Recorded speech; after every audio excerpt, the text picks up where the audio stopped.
there. Welcome to the Cloud Security Podcast by Google. Thanks for joining us today. Your hosts here, as ever, are myself, Timothy Peacock, the Senior PM for Risk Analytics and Cloud Threat in Google SecOps, and Anton Juvakin, a Reformed Analyst and Senior Staff in Google Cloud's Office of the CISO. You can find and subscribe to this podcast wherever you get your podcasts, as well as at our website, cloud.google.com/podcasts. If you enjoy our content and want it delivered to you piping hot every Monday, please do hit that subscribe button. You can follow the show, argue with us, and the rest of our Cloud Security Podcast listeners all on the Google Cloud Security Community page. Anton, this is another one in our ever-growing repertoire of Voices episodes, and we are chatting with two women who have awesome backgrounds doing really cool work in cloud consulting. Yes, correct. And I think that in addition to it being a Voices episode, it's also one of the ever-growing stable of episodes about cloud migration. Yes. It's not the only topic that you'd hear, but ultimately it's quite fascinating to me that cloud has existed for a decade? However, no, more than it. Oh, wait a second. We are pushing on the decade and a half at this point, right? Okay, but this question requires us to define cloud, which listeners, you might remember when Anton and I could not define cloud. Yes, correct. So that's why I'm hedging and fudging on the cloud birth date. But the point is that it's definitely more than 10 years ago and it's less than 20. So the point is that at this point, we should have pretty robust best practices. And by the way, you've heard me ramble about how you can't have best practices unless you practice for a bit. And I feel like we practiced to know what works best. Seems very logical. Like you practice. You look at how you practiced and you say, these things are best, these things are okay, these things are go in the toss, right? But you know what my music teacher when I was a kid told me is, it's not that practice makes perfect, it's that perfect practice makes perfect. And so it's not enough to practice, you have to practice well. I think you practice intentionally. You don't know what's well unless you have best practices. So here doesn't quite cut There it. seems to be a circular dependency in Yes. the quality of practices. And maybe before Tim and Anton spiral off into this problem, let's turn things over to today's guests. And with that, I'm delighted to introduce today's guests. Today, we're joined by two members of the Google Cloud Security Consulting Practice. And we're joined by Jaffa Edwards, a Senior Security Manager there, and Laika Segura, a Cloud Security Engineer, obviously also here at Google in our Cloud Security Consulting Practice. Laika, Jaffa, tell us real quick about how you got here at Google and what it is that you work on here. Super stoked to have you both on the show, by the way. Thank you for joining us. Awesome. I can kick it off. So hi, everyone. My name is Jaffa Edwards. I'm also super stoked to be here. In terms of how I got to Google, I'd had a long journey in terms of IT, in terms of working with computers. I went through a rotational program where you rotate and you look at different areas of IT. And then one of them was in security. And that is just where I fell in love. I think I fell in love because somebody told me that I could just fight this cyber warfare for a job and someone would pay me. So that sounds perfect. So I went through some big companies, some small companies, and I finally got lucky enough to land at Google and then super happy to be part of the security practice. How about you, Laika? Hi, everyone. My name is Laika Segura, and also very excited to be here. And I think my journey started back in college. When I was in college, I wanted to be in security. Like, that was my focus. But then I joined a consulting firm where most of what I did was focus in infrastructure and DevOps and thought I was going to spend my career doing just that. And then I moved to London for 2 years, and Google reached out, and I got a job at Google with the infrastructure team, actually. And then 10 months into it, I think I reached out to one of the managers in our team and talked to a lot of the people on our team. And I was very interested in merging the two interests together and going back into that security part of it, which is awesome. And so that's how I ended up being back here and doing this. I love that. We desperately need more DevOps influence in security. And some of my favorite Cloud Security Podcast episodes have actually been about that topic. It comes up only all of the time, and especially as a challenge. Yeah. And by the way, for many organizations, this move into that is not just a change, but it's a transformation. And what I observed in doing security for some time is that change is hard, but transformation is actually harder. So a lot of what you do during the day is security transformation. So what are the secret tricks and magical methods and to actually make it happen? Can you give us a few examples? Yeah, I think so. I don't know if it's a secret or people just forget, but security transformation is not just about technology. It's actually about restructuring your organization, restructuring how you operate. So like any business transformation, it's about people, it's about process, it's about technology. So some of the tips I could put into those buckets would be, for people, leadership is super important. Being able to influence how you're going to build your operating model, having to drive that change. And then also giving your opportunities to your team members to upskill from a technical perspective and also on the new way of working. From a process, we just talked about it, DevOps. You talk about in your podcast all the time. How can you shift security closer to your app development, into your deployment pipelines? One recommendation that we always work with our customers on is building approved security patterns. So different reference architectures, having different services that build in preventative and detective controls so that teams can just easily adopt that. And then finally, on technology, try as much as possible to use cloud native technologies. On-prem does not work. So I'll leave it with that. I think that the topic of on-prem doesn't work in the modern world comes up only all of the time. And we still see people who are basically just flat out not convinced. And they say, yes, we understand you in theory, but we are so mired and connected to the old world that we can't really do it. So I think that I want to very gently kind of question that maybe you've saved a couple magic tricks for yourself or something, because I still see people who focus on people and process and they try to transform, but the pull of the past is so strong. And what they do is they lift and shift, they copy their entire security stack to cloud. Like they do things that are sort of inspired by the past, inspired maybe even into strong. How do you stop them? Or how do you evolve them rather? How do you transform if they want to transform, but without changing anything? You want to start like that? I think Nobody wants to answer that question, Anton. That's a tough one. I kind of like this question, as you don't often see it now, at least from where we come in the engagement, but it's often because of the misunderstanding of the cloud's unique advantages, right? This can usually be addressed through, as cliche as this sounds, and you'd hear this a million times, education and gentle guidance with a dose of tough love when needed. So I always start by acknowledging that, like there is some thought to the cloud is just someone else's computer analogy, but it overlooks the cloud's dynamic nature and enhanced security features, like, for example, automated patching or threat detection, right? Then we emphasize on the shared responsibility model, clarifying their role and securing their data and applications in the cloud. And sometimes, and I think this is my favorite, it's letting them learn from their own mistakes is the most effective, i.e. when they insist on the methods they're used to. Sometimes we guide them through proof of concepts, showcasing what the cloud can do and comparing it to what they have. And this first-hand experience usually helps overcome resistance. And the goal is eventually to empower the customers to embrace the cloud's full potential, right? While understanding its nuances as well.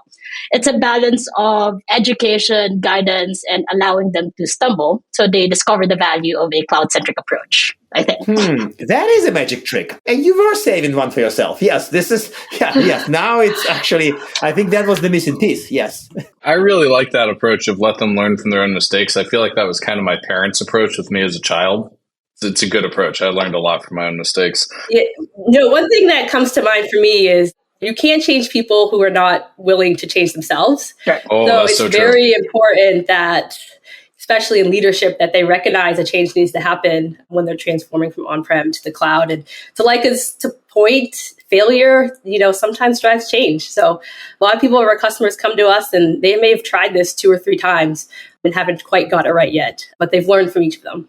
So maybe we can make this more concrete. Could you, maybe one of the two of you, tell us a story about a time that you really did change people's minds? Like, show us the power of consulting. Show us how you got people into the cloud mindset, because it's hard. I have a cool example. I've been working with this customer for the past 18 months. Just to set the stage, when we started, they were very excited about the potential of the cloud, but they needed help navigating its initial hurdles. So the initial expectation for us was to only deploy one application, one full suite of application within 1 year. Right? That's it. That's all the leadership wants from this team. And so they reach out to Google Cloud Consulting, or GCC, and together we started our journey. So instead of starting entirely from scratch, we leverage a combination of established security patterns and developed a few tailored ones of our own. So this approach gave us a flexible foundation to build upon and allowed us to rapidly iterate as new technologies emerge. The good thing about this client is that they're very flexible and very adaptable, and we're willing to just follow whatever our recommendations were. And by automating a lot of these security checks, getting pre-approval for these patterns, we were able to significantly speed up development. If you remember, I mentioned one application within 12 months. And 18 months as of today, we were able to develop 3 fully functional applications with the added complexity of third-party dependencies. So it's been remarkable, like just seeing this change as they've gone from cloud newcomers to confident practitioners who make security the top priority. And I think it's a testament to the impact that a well-defined security strategy coupled with a commitment to continuous improvement can have on an organization's cloud journey.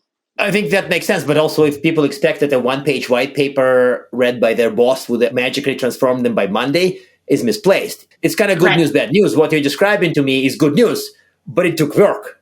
If somebody expects it to happen instantaneously because you have the magic words, sorry, no. Like it's hard work. Which I think is the good thing about the GCC or Google Cloud Consulting coming in. So we can like iterate through those patterns and make it tailored to the specific needs of the customer itself. That makes sense. And I think I want to also point at the starting point of the engagement, because what I've observed in my kind of consulting/Gartner days is that sometimes you want to start working with a customer and you need certain critical information, whether it's about the approach, and they're not sharing, whether they think you don't need to know or they actually don't know themselves. Like the popular example in the good old days was, give me a list of critical assets. Well, we wish we had that. Like it's not like they're trying to hide it from a consultant. They don't have it. So what's your approach for starting the engagement, and how do you deal with people who don't share enough for their own success? Yeah, well, in terms of starting the engagement, of course, consulting answer, it depends. But typically what it is we want to educate. So we want to help customers to understand how security works on GCP. And this becomes super important because once we get to discovery and understanding what their objectives are, that they're able to really make informed decisions in terms of how they want to architect a solution or be able to really understand how they want to create that operating process. It also really comes down to trust, especially for the individual, the customers that are not willing to share. Our approach to trust, I think, is really our goal within GCC is to make our customers secure on Google Cloud. So with that, we are direct and honest with them. We want to build opinionated approaches and solutions. And if a customer just doesn't know how, I think that's where the advantage of our experience, being able to bring our industry knowledge of how we've seen it done in the past so that they can, perhaps make a decision how they want to do it in the future. I like that. Something else I liked recently is Anton didn't come out with a list of top AI risks. He came out with a list of fun AI risks. And I want to ask you two. Yeah, I know, right? Imagine a fun AI risk. I want to ask you two, what are some fun security mistakes you've seen people make when coming to cloud? And I think let's make sure lift and shift is off the list, because you can probably talk about that. That's not fun. That's not fun. It is not fun. Thank you, Tim. Appreciate it. Yeah. Number number one, just not fun. Yeah. Okay. I don't know if any of them are fun. Maybe Leica has some fun ones, but I think one that is a super common mistake is organizations are super excited about the cloud.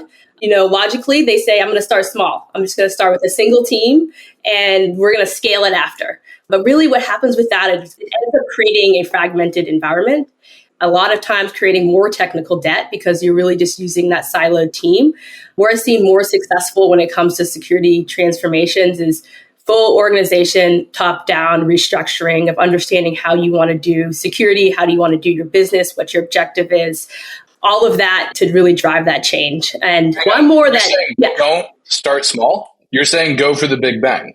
I am. Wow. Yeah, it may be different, but with structure, with understanding from an objective standpoint, how you want to look like from a plain phased approach from a program. As like I mentioned, this is years approach to get to that end state. Okay, so it's not do it all at once. It's do it, but do it with a plan and top-down buy-in and objectives and structure and thinking about where you want the roads to be, even if you're letting people have walking trails to start with. Yes, exactly. Yes. It's not the two people who get access to Google Cloud and try to figure out how to build, deploy, and secure it all at the same time.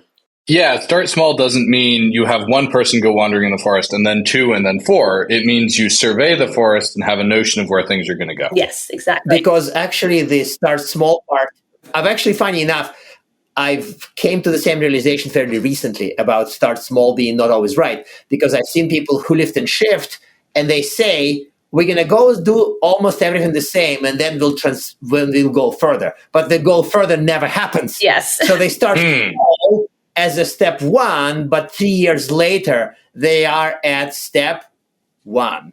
And they started small and they're still there. So this, which initially I was like, no, don't do that. And it's like, well, yeah, sure, you can say that, but like people do that. So maybe figure it out and then go right as opposed to start small.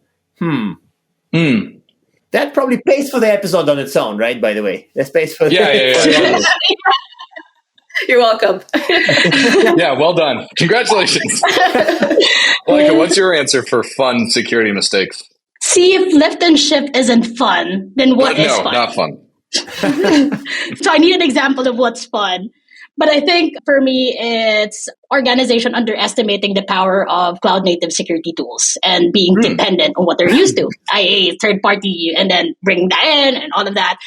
I think major cloud providers offer a treasure trove of services designed explicitly for their platforms. And failing to leverage these tools can result in fragmented or inefficient security approach that is just difficult to maintain and leave security gaps. I also want to add, the DevOps person in me just want to say automation. Automation is key in today's landscape. And by automating tasks like vulnerability scanning and threat detection and incident response, we can dramatically enhance the security posture and responsiveness and also frees up the risk for human error and valuable time for strategic initiatives rather than this manual repetitive tasks. Well, as somebody who spent 5 years of his life building cloud native security technology, I can't tell you how much I love that answer.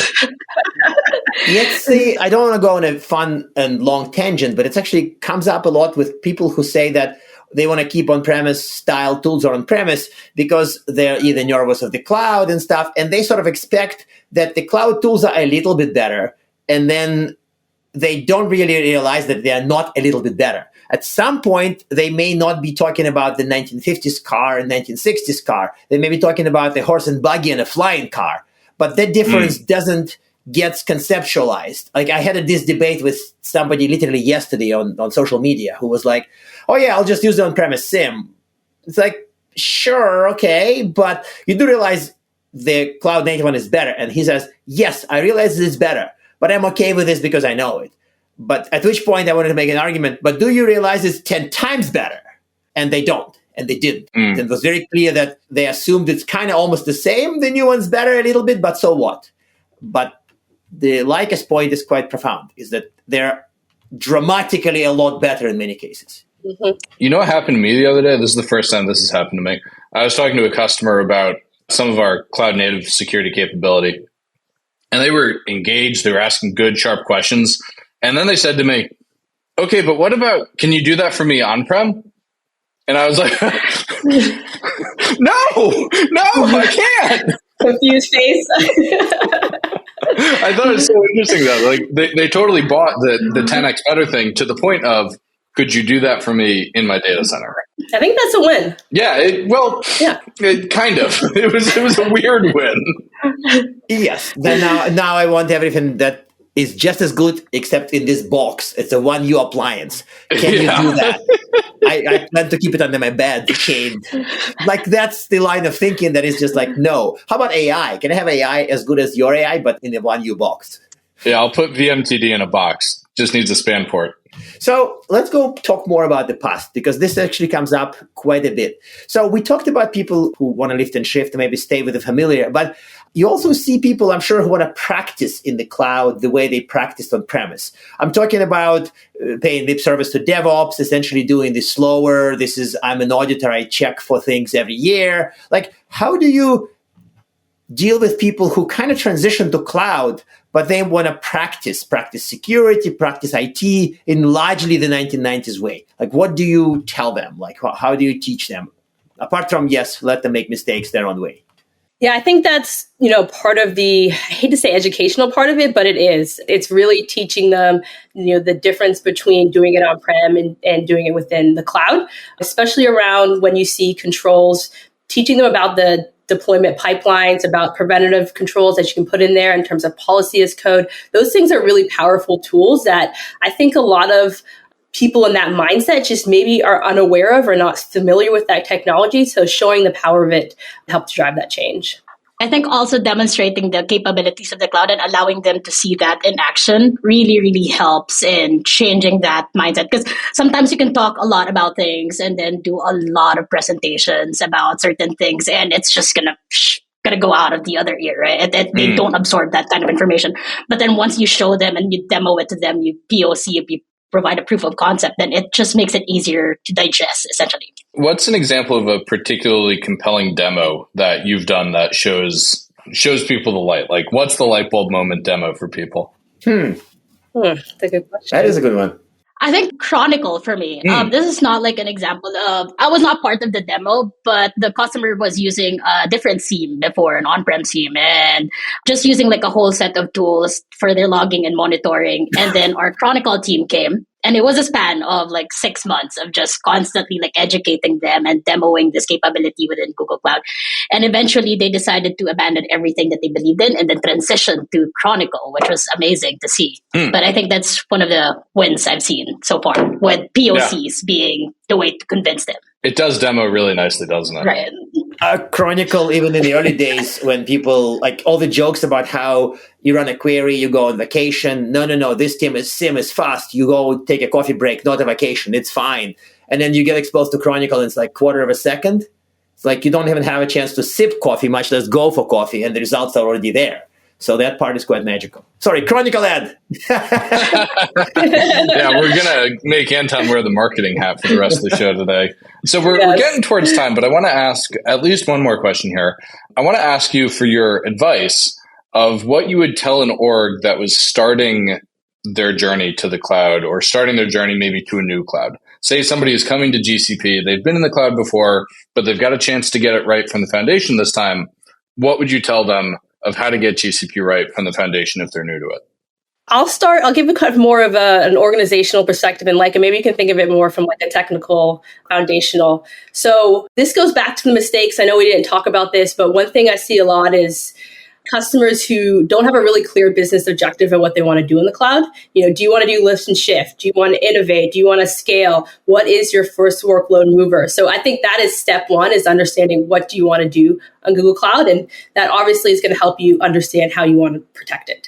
So that's number one. I think number two is to really understand your current organization. Look at your tech stack in terms of how you're doing it on-prem, so that you can understand maybe what changes that you want to make. Maybe doing things like looking at Chronicle or SCC or the cloud native technologies that we have that are available, and seeing, is this something we may want to shift to within the cloud, and having that overall process in terms of what you want to change from your processes and technology. And then we talked about this earlier, but it's so important, is building out that long-term plan of how you want to transition there into that multi-phase approach, starting with that first workload to what your desired end state is, and then working backward from what that is. And I have to say, asking for advice, potentially from Google Cloud Consulting, for people who've done there before, who have experience, who can help advise on the best steps. So don't take this the wrong way. That seems kind of obvious. It does. Is it not obvious to tell an organization to be successful changing, you got to know where you are and know where you want to go?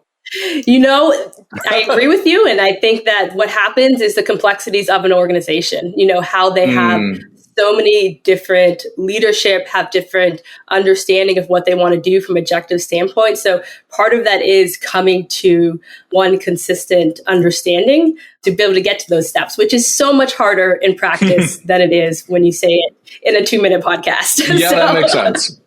Okay. Yeah. Actually, let me ask you one more thing in light of this, that's been bugging me lately. And so I'm just going to use my free Google Cloud Consulting time.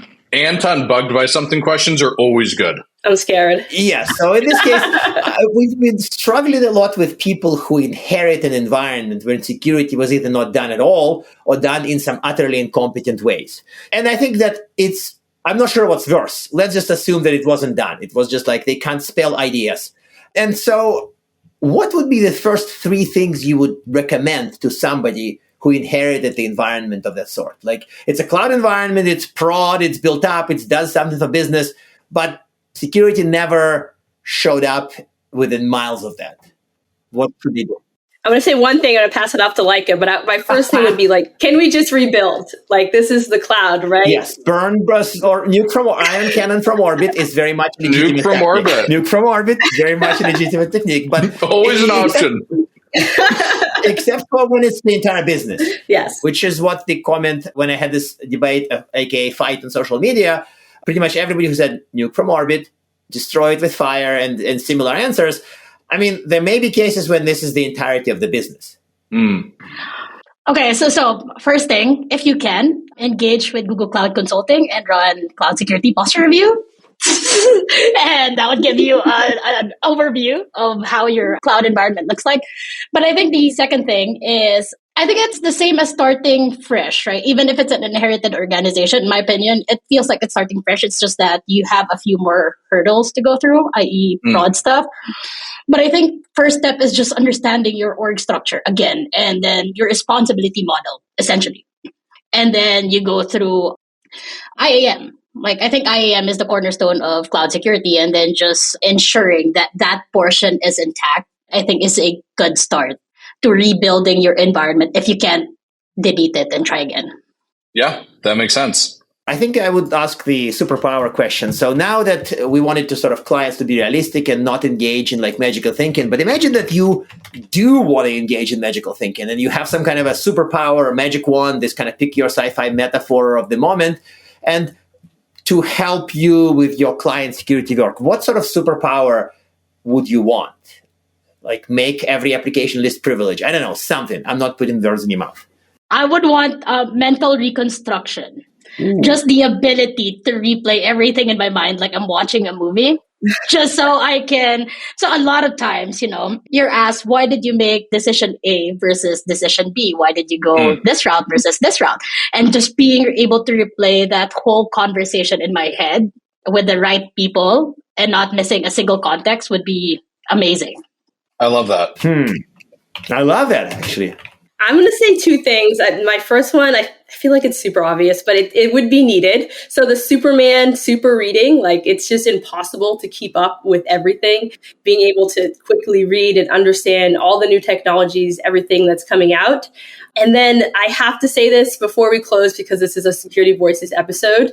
If we could promote more and be able to get into the classrooms with women to understand and promote their technology, be able to show them what we're doing. If there's a superpower out there that does that, I would love to have it. That would be a great superpower. Yes. Yeah. Okay. So I hate to do it because it's been such a fun discussion where we've like blown everybody's mind in one way or another, but we have to ask our traditional closing questions. 1, if you could tell people only one tip to help them, work better at doing security better, what would it be? And 2, do you have recommended reading? And that recommended reading could be anything except Anton's blog. It can be Mary Oliver, it could be The Art of War, it could be a blog that's not Anton's, whatever you want. I think for recommended reading, just keeping up with the news. I have this thing where I have created an RSS feed of TLDR, just security stuff that's going on around you and changes to the technology that we have right now. So improvements of Google Cloud, for example, from Google Next, what has changed and what can we do with these changes? I think those are some good reading. So Google Cloud blog is probably my answer to that one. Nice.